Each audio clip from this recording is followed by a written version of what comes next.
खुलुमबाय गासैनिसिमबो गोजोन बेलासिनि बयनोबो अननाय हामलायनाय जासिहरग्रोबाय। दिनै इंराजि दाननि 5 तारिख जानुवारि 2026 दाख्लैनि सरलपारायाव जाथाय जानानै थांनायनि दारै जोंनि सिकनाझार माल्टिपार्पस कपारेटिभ ससाइटि लिमिटेडनि रायलायनो बा कमप्रमाइस जानो खावलायहरनाय बा लिंहरनायखौ मानिनानै बिथांमोना सनापुर गामिनि रायजो राजाफ्रा फैनानै रायज्लायफैबाय, मानिफैबाय। मानोना थांनाय समाव जोंनि एनजिअखौ बा एनजिअनि सोद्रोमाफोरखौ गाग्लोबनाय बायदि जादों बा गाग्लोबदोंआनो होनजायोबो। दा बेफोरनि सायाव गुवारै रायज्लायबाय, सावरायबाय, मानिलायबाय।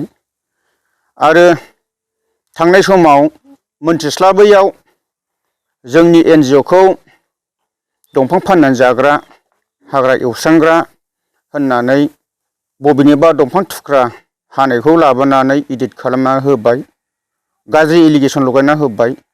दा बिथांमोना बाहायबो मोजां रोखोम रायज्लायनानै कमप्रमाइस जाबाय बा मिलायनायाव फैबाय। बिथांमोननिसिम बिराद गोजोननाय थाबाय। दा माखासेखिनि जोंनि डिउटियाव बाहायग्रा बेसाद मुवाफोर गाज्रि जादोंमोन, बेनि सायावबो रायज्लायबाय, मोजां मिलायनायाव फैबाय। दा मिलायनायानो मेन, मिलायनायानो गुदि, मिलायनायखौनो जों लुबैदोंमोन। दा जेरैबायदि लुबैदों ओरैबायदि जाबाय, गोजोननाय थाबाय। माथो बुंबावनो आरो। जोंहा नै जोंनि एनजिअनि सेक्रेटारि, बेनि सायावबो गाज्रि खोनासंथाव राव होनदोंमोन। जयसात गुन्दा थयसात गुन्दा नाना रोखोम आयारं गयारं होनदोंमोन। दंफां फाननानै जाग्रा मा जाग्रा होनदोंमोन। दा बेखौबो रायज्लायबाय, रायज्लायनानै बिथांमोना मा साननानै बुंफ्लाङामोन, बबेखौबा बुंनो साननाया माब्लाबा रागा जोंबा बबेबा खोथाया फैयो। दा बेनि सायावबो रायज्लायनानै बिथांमोना मिलायनायाव फैबाय, निमाहा खेमा बिलायबाय। दा गोजोननाय थाबाय सनापुर गामिनि बा सरलपारानि रायजो राजानिसिमबो। जोंनि हमखानाय दंफांखौनो जानो हागौ एडिट खालामदेरदों बैसोरो, आरोबा जोंखौ फाननानै जादों नंदों।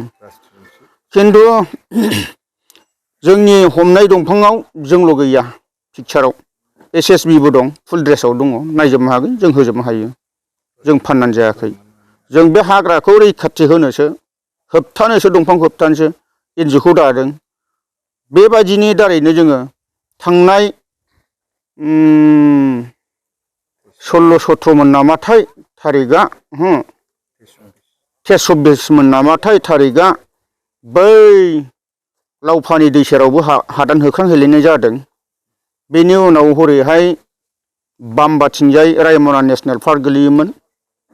रेन्जारफोरनाव सोंलायलायनानै बायबो हाबनानै अपारेसन बायदि खालामनानै हन्डा मेचिन दंफां हमलायनाय जादों। बेखौनो रोगानानै लाना फैदोंमोन। बिमा गोबांनि फिसा बबे लामा दथाव खेबफ्लांखो, सोरनो हरफ्लांखो।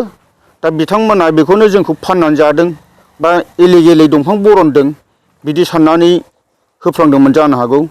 दिनैनि दिनाव बिथांमोना बेखौबो क्लियार होबाय, नङा, फेकमोन, गाज्रि एलिगेसन लगायना होनाय जादोंमोन बिदि होननानै दा बिथांमोना सिखार जाफैखाबाय। बेफोर गासैबो सिगां समाव जा पिकचाराव नुदों बा ससियेल मिडियायाव नुदों नंखायजोब। गोजोन्थों।